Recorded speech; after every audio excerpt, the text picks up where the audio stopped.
the ante in his Mexican standoff with Joe Biden.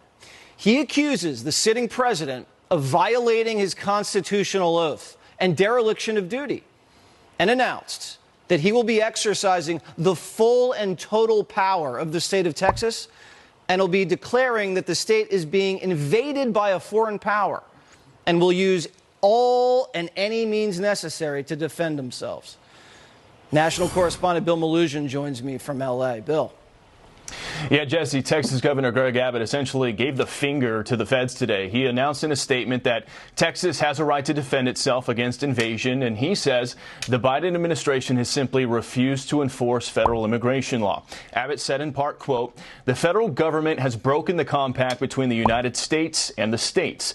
James Madison, Alexander Hamilton, and the other visionaries who wrote the U.S. Constitution foresaw that states should not be left to the mercy of a lawless president who does nothing to stop external threats like cartel smuggling millions of illegal immigrants across the border."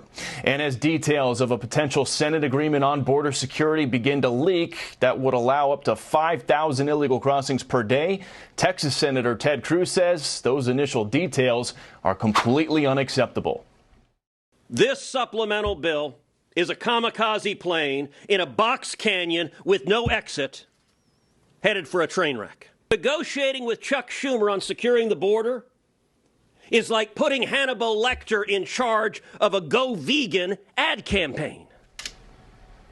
And Jesse, in a shocking story here, Border Patrol reports they arrested a La Linea cartel operative who crossed illegally into El Paso, and listen to this, has more than 40 illegal entries on his record in just the last 2 years alone. For those who don't know, La Linea is the brutal enforcement wing of the Juarez cartel, and it's been behind some of the most high-profile massacres in Ciudad Juarez in recent years. The chief of U.S. Border Patrol tweeting in part, quote, "Hopefully the courts impose maximum sentences, the only consequence these criminals understand."